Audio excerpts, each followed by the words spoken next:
Tayo ngayon natitipon sa ngalan ng Ama at ng Anak at ng Espiritu Santo. Amen. Ang pagpapala ng ating Panginoong Kristo, ang pag-ibig ng Diyos Ama, at ang pagkasa ng Espiritu Santo naway sumainyong lahat. At sumainyo rin. Mga kapatid, aminin natin ang ating mga kasalanan upang tayo maging marapat gumanap sa banal na pagdiriwang. Inaamin ko sa makapangyarihang Diyos at sa inyong mga kapatid na lubha akong nagkasala sa isip, sa salita at sa gawa at sa aking pagkukulang. Kaya sinasamo ko sa mahal na Birheng Maria, sa lahat ng mga anghel at mga banal, at sa inyong mga kapatid, na ako'y panalangin sa Panginoong ating Diyos. Kaawaan tayo ng makapangyarihang Diyos, patawarin tayo sa ating mga kasalanan, at patnubayan tayo sa buhay na walang hanggan. Amen.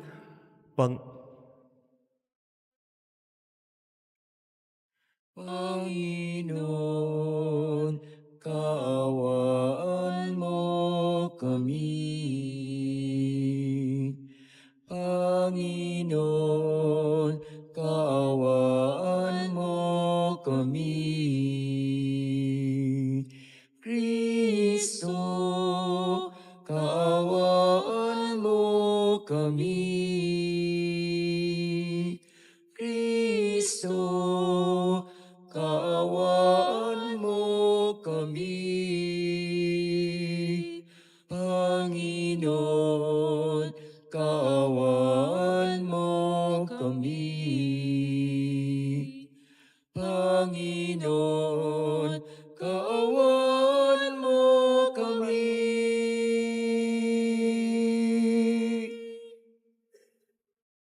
Manalangin tayo. Ama naming makapangyarihan, pakundangan sa pagpapakumbaba ng anak mong masunurin, ibinangon mo sa pagkadapa ang sangkatauhang masuwayin. Ipagkaloob mo sa amin ang banal na kagalakan upang kaming sinagip mo sa kalipinan ay magkamit ng iyong ligayang walang katapusan sa pamamagitan ni Jesucristo, kasama ng Espiritu Santo, magpasawalang hanggan. Amen. Pagbasa mula sa aklat ni Propeta Oseas. Ito ang sinasabi ng Panginoon. Masdan mo, siya muli kong susuyuin. Dadalhin ko siya sa ilang. Kakausapin ng buong giliw. At tutugon naman siya tulad noong panahon ng kanyang kabataan nang siya'y kunin ko sa lupain ng Ehipto. At sa araw na yaon, ang itatawag mo sa akin ay aking asawa at hindi na aking Baal. Ikaw ay magiging aking asawa magpakailanman, Israel. Mabubuklod tayo sa katwiran at katarungan, sa matibay na pagmamahalan at sa kaawaan. Ikaw ay magiging tapat kong asawa at makikilala mo ako, ang Panginoon, ang salita ng Diyos. Salamat sa Diyos, salmong tugunan, pag-ibig ng Diyos ay ganap, sa tanan siya'y nahahabag. Pag-ibig ng Diyos ay ganap, sa tanan siya'y nahahabag. Pupurihin ko't pasasalamatan ang Diyos araw-araw. Di ako titigil sa pasasalamat magpakailanman. Dakila ang puon at karapat-dapat na siya'y purihin. Ang kadakilaan niya ay mahirap nating unawain. Pag-ibig ng Diyos ay ganap, sa tanan siya'y nahahabag. Sa alinmang lahi ang iyong ginawa ay papupurihan. Iahayag nila ang mga gawa mong makapangyarihan. Ang karangalan mo at pagkadakilay ipamamalita, at isasaysay ko ang gawa mo na kahanga-hanga. Pag-ibig ng Diyos ay ganap, sa tanan siya'y nahahabag. Ang mga gawa mong makapangyarihay ipamamalita, sa lahat ng tao'y aking sasabihin, ikaw ay dakila. Iahayag nila ang lahat ng iyong mga kabutihan. Aawitin nila ang kabutihan mo't iyong kabaitan. Pag-ibig ng Diyos ay ganap, sa tanan siya'y nahahabag.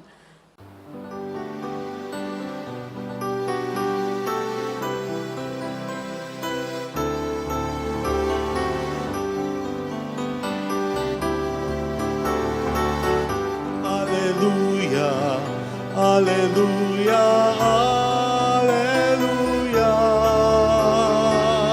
Alleluia, alleluia, alleluia, alleluia.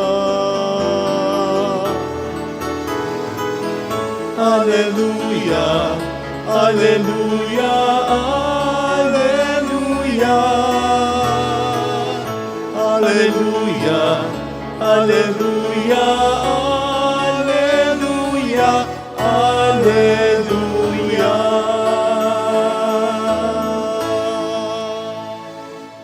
Sumainyo ang Panginoon. At sumainyo rin. Ang pagpapahayag na mabuting balita ng Panginoon ayon kay San Mateo. Papuri sa iyo, Panginoon. Noong panahong iyon, samantalang nagsasalita si Jesus, may dumating na isang pinuno ng mga Hudyo. Lumuhod ito sa harapan niya at ang sabi, "Kamamatay lang po ng aking anak na babae. Ngunit sumama lamang kayo sa akin at ipatong ang inyong kamay sa kanya, ay mabubuhay siya." Tumindig si Jesus at sumama sa kanya, gayon din ang kanyang mga alagad. Sumunod din ang isang babaeng may 12 taon nang dinudugo. Lumapit ito sa likuran ni Jesus at hinipo ang laylayan ng kanyang damit. Sapagkat sinabi niya sa sarili, "Mahipo ko lang ang kanyang damit, ay gagaling na ako." Bumaling si Jesus at pagkakita sa kanya'y sinabi, "Anak, lakasan mo ang iyong loob, pinagaling ka ng iyong pananalig." Noon di gumaling ang babae. Nang dumating si Jesus sa bahay ng pinuno, nakita niya ang mga manunugtog ng plauta at ang maraming taong nagkakaingay. Sinabi niya, "Magsilabas kayo, hindi patay ang bata, natutulog lang." At siya'y pinagtawanan nila, ngunit nang mapalabas na ang mga tao, pumasok siya.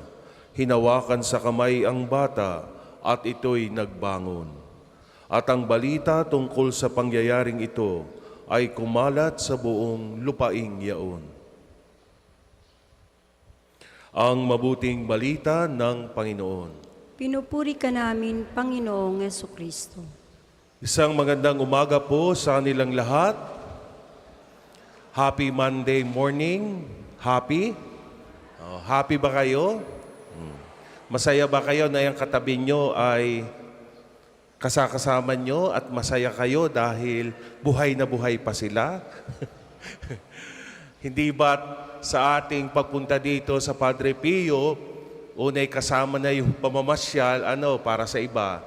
At yung iba naman ay dahil sa kanilang debosyon kay Santo Padre Pio, bitbit ang anumang kahilingan, mga panalangin, the truth intercession of Saint Padre Pio ay magkakaroon ng kaganapan, magkakaroon ng kasagutan dahil ipagkakaloob ng Diyos. Amen. Amen. So muli magandang umaga po sa kanilang lahat at welcome po sa National Shrine and the Parish of Saint Padre Pio. Kaya palakpakan po natin ng Diyos sa araw na ito na tayo ngayon ay nagkakatipon, nagkakasama para magpuri at magpasalamat sa Kanya. Mga kapatid, sa ating mga pagbasa ngayon, lalo sa ating ebanghelyo, narinig natin ang dalawang kwento ng tunay na pananalig at malalim na pananampalataya sa Diyos.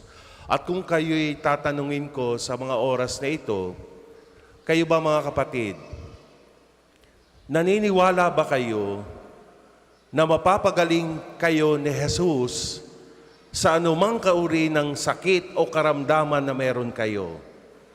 Yes naman, hindi naman sakit na yung pisikal, lamang ang maaaring pagalingin ng ating Panginoon, kundi may mga sakit din tayong espiritual.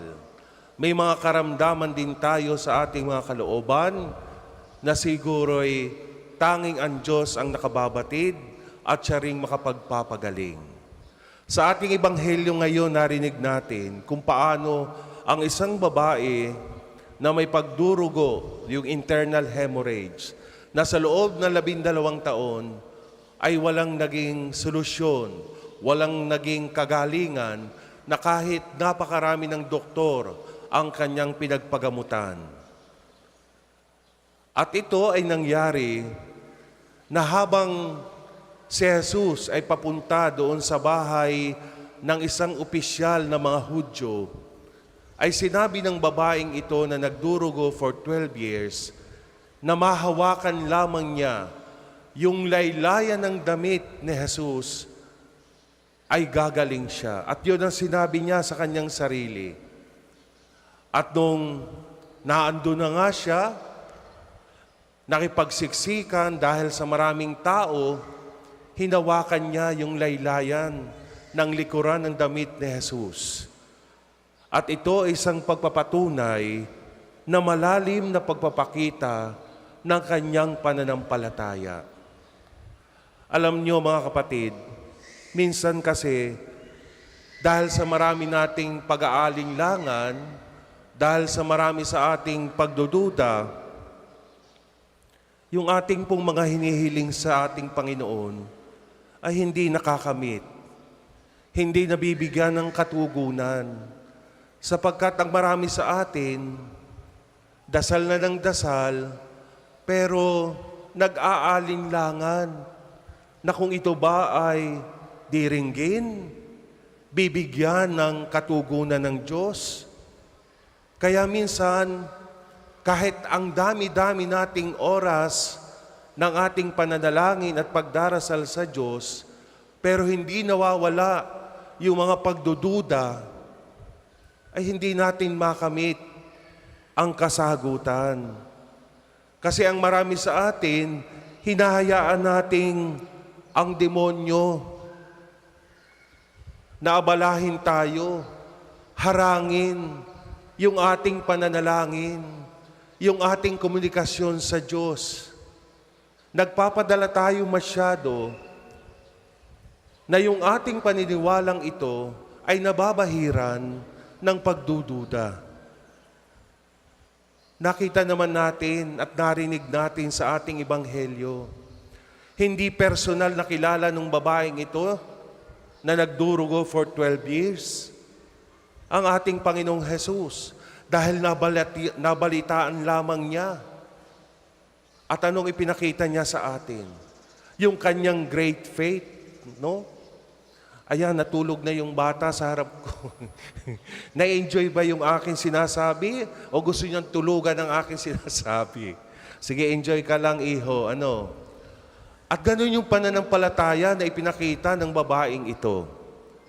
Hindi siya sumuko.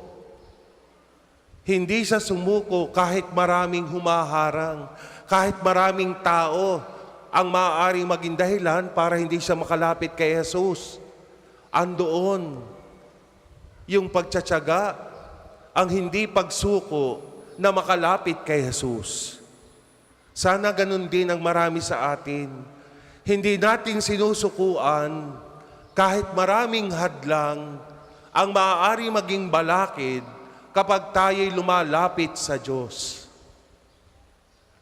Yun yung kahinaan ng marami sa atin, na kapag sinubok na ng napakaraming problema, kapag sinubok na ng maraming balakid sa buhay, nawawala yung oras, nawawala yung pagkakataong ibigay sa Diyos ang nararapat para sa Kanya.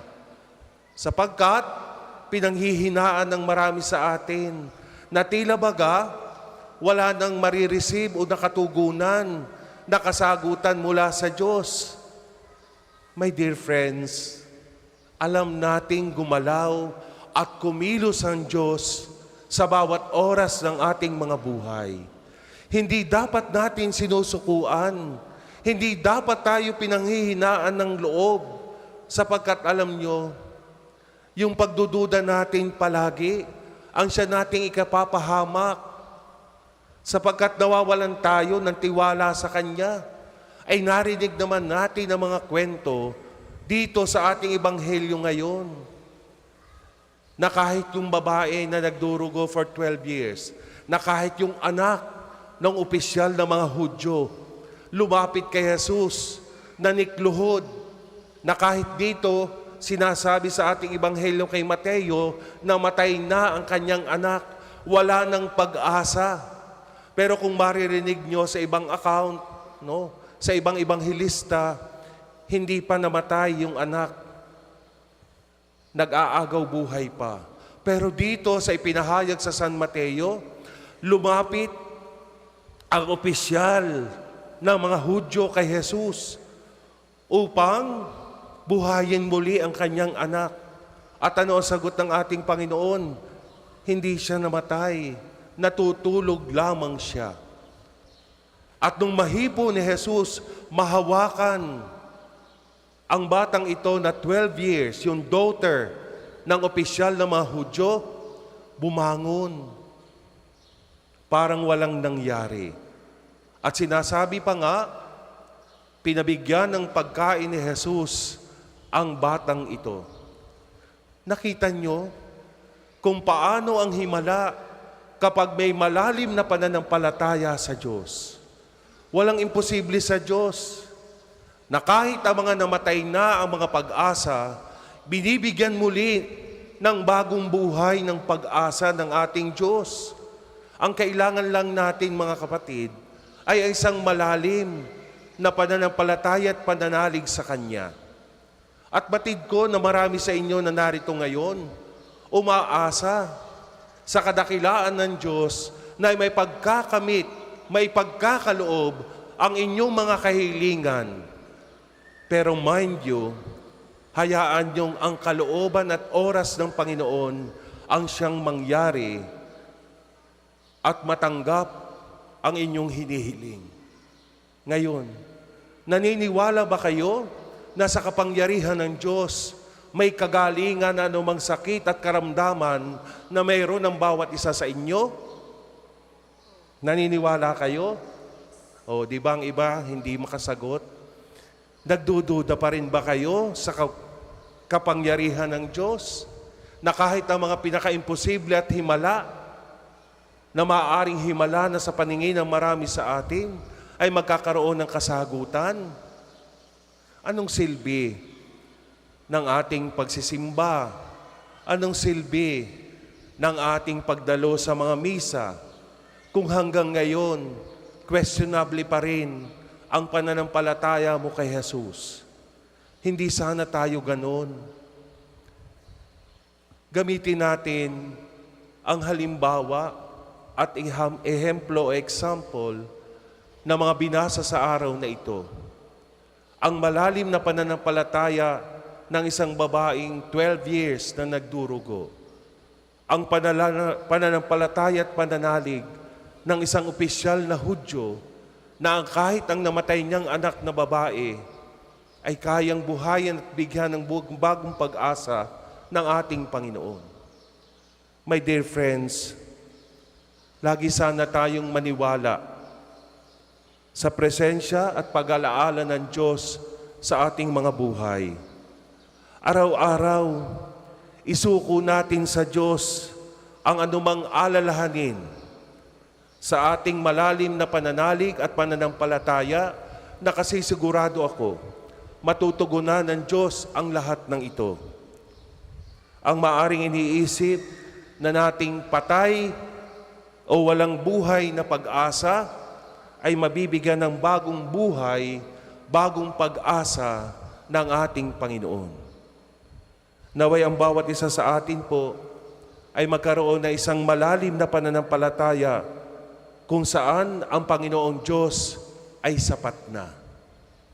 Sa inyo bang mga buhay, kapag meron ng Diyos, ito ba'y sapat na? O meron pa rin kayong hinahanap? My dear friends, tandaan natin, ang kanyang presensya, ang kanyang mapaghimalang paghawak sa inyo, ang kanyang mga kamay, habang tayo'y ginagabayan sa ating mga pang-araw-araw na buhay, ay kumikilos, gumagalaw, kung totoo at malalim ang ating pananalig sa Kanya. Amen. Para po sa mga maghahandog ng sobre, pakihulog na lamang po sa buslo.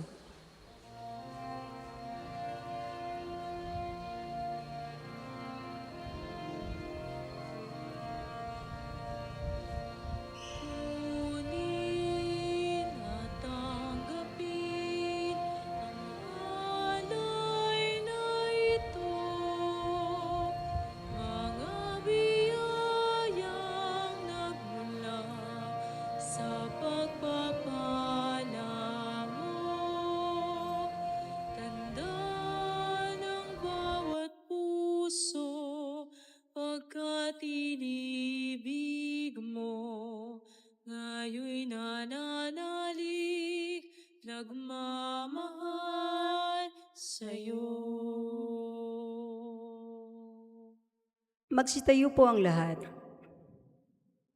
Manalangin kayo mga kapatid upang paghahain natin kalugdan ng Diyos amang makapangyarihan. Tanggapin nawa ng Panginoon itong paghahain sa iyong mga kamay, sa kapurihan niya at karangalan, sa ating kapakinabangan at sa buong sambayanan niyang banal.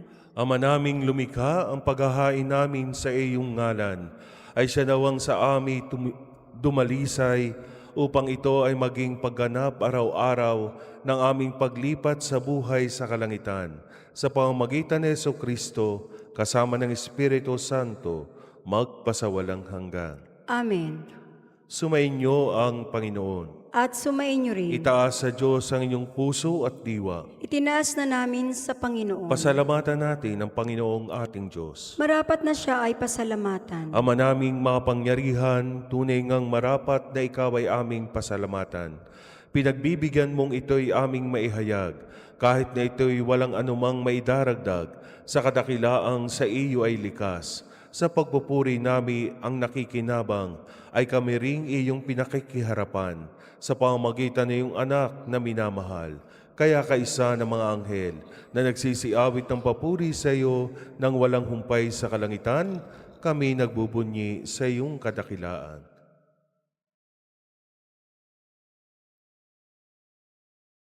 Banal ka pong may kapal, banal ang iyong pangalan, banal ang iyong kaharian.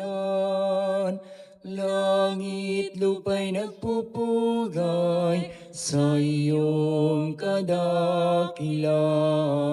Dinarakilan ang lahat na parito mong anak, na siyang nagmulat sa bulag, sa pilaya'y nagpalakad, at nakiramay sa lahat.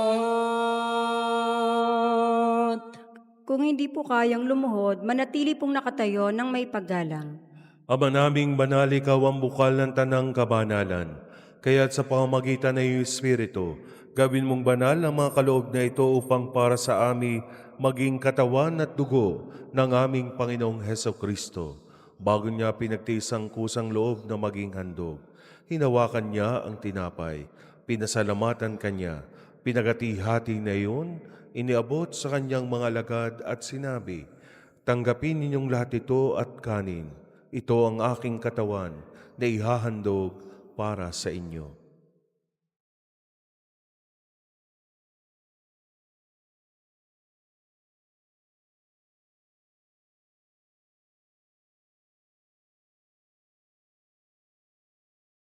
Gayon din naman nung matapos na ang hapunan, hinawakan niya ang kalis, muli kanyang pinasalamatan, iniabot niya ang kalis sa kanyang mga alagad at sinabi, "Tanggapin ninyong lahat ito at inumin.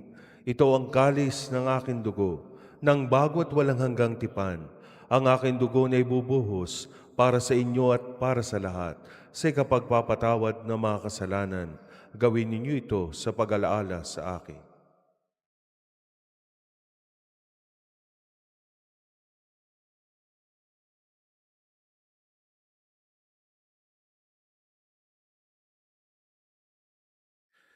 Ipagmunyi natin ang misteryo ng pananampalataya. Si Kristo'y namatay, si Kristo'y nabuhay, si Kristo'y babalik sa wakas ng panahon. Ama, ginagawa namin ngayon ang pag-alaala sa pagkamatay at muling pagkabuhay ng iyong anak. Kaya tiniaalay namin sa iyo ang tinapay na nagbibigay buhay at ang kalis na kakaloob ng kaligtasan. Kami nagpapasalamat dahil kami iyong minarapat na tumayo sa harap mo para maglingkod sa iyo. Isinasamo namin kami magsasalo-salo sa katawan at dugo ni Kristo ay mabuklod sa pagkakaisa sa pamamagitan ng Espiritu Santo. Alalahanin mo rin ang mga kapatid naming nahimlay na may pag-asang sila'y muling mabubuhay, gayon din ang lahat ng mga pumanaw. Kaawaan mo sila at patuloyin sa iyong kaliwanagan. Kaawaan mo at pagindapating kaming lahat na makasalo sa iyong buhay na walang wakas. Kaisa na Mahal na Berheng Maria, na ina ng Diyos, ni San Jose na kanyang kalinilisang esposo, kaisa ng mga apostol at ng lahat ng mga banal na namuhay dito sa daigdig ng kalugod-lugod sa iyo, may pagdiwang nawa namin ang pagpupuri sa ikararangal mo sa pamamagitan ng iyong anak na aming Panginoong Heso Kristo. Sa pamamagitan ni Kristo, kasama niya at sa Kanya, ang lahat ng parangal at papuri ay sa iyo, Diyos sa mga mapangyarihan, kasama ng Espiritu Santo, magpasawalang hanggan. Amen. Amen. Amen.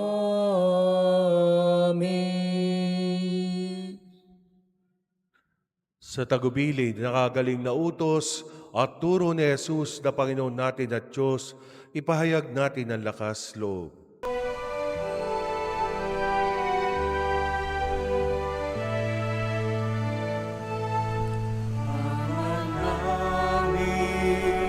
Sumasalangit ka, sambahin ang ngalan mo, mapasa amin ang kaharian mo, sundin ang loob mo.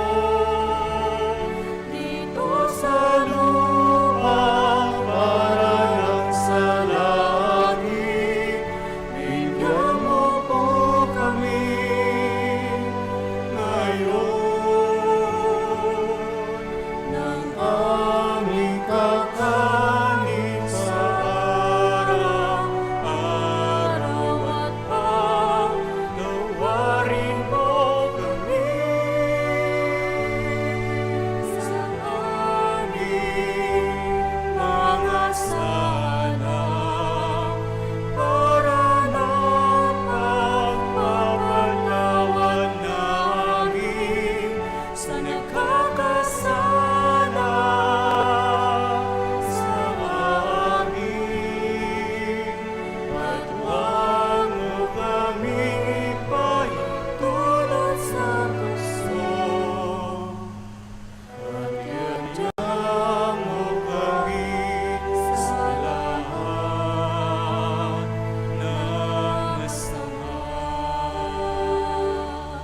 Hiniling namin kami adya sa lahat ng masama, pagkalooban ng kapayapaan araw-araw, iligtas sa kasalanan, at ilayo sa lahat ng kapahamakan, samantalang aming pinananabikan ang dakilang araw ng pagpapahayag ng tagapagligtas naming Seso Kristo. Sapagkat iyo ang kaharian at ang kapangyarihan at ang kapurihan magpakailanman. Amen. Panginoong Jesucristo, sinabi mo sa iyong mga apostol, kapayapaan ang iniiwan ko sa inyo, ang aking kapayapaan ang ibinibigay ko sa inyo. Tunghayan mo ang aming pananampalataya at huwag ang aming pagkakasala. Pagkalooban mo kami ng kapayapaan at pagkakaisa, ayon sa iyong kalooban, kasama ng Espiritu Santo, magpasawalang hanggan. Amen. Ang kapayapaan ng Panginoon ay laging sumainyo. At sumainyo rin. Magbigayan kayo ng kapayapaan sa isa't isa. Peace with you, peace with you. Kordero ng Diyos na nag-aalis ng mga kasalanan ng sanlibutan, maawa ka sa amin. Kordero ng Diyos na nag-aalis ng mga kasalanan ng sanlibutan, maawa ka sa amin. Kordero ng Diyos na nag-aalis ng mga kasalanan ng sanlibutan, ipagkaloob mo sa amin ang kapayapaan. Kung hindi po kayang lumuhod, manatili pong nakatayo ng may paggalang.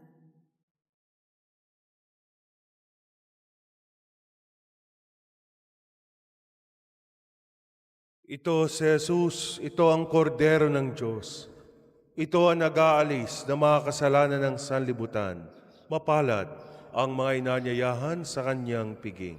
Panginoon, hindi ako karapat-dapat na magpatuloy sa iyo, ngunit sa isang salita mo lamang ay gagaling na ako. May the body and blood of Christ keep me safe for eternal.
Manalangin tayo.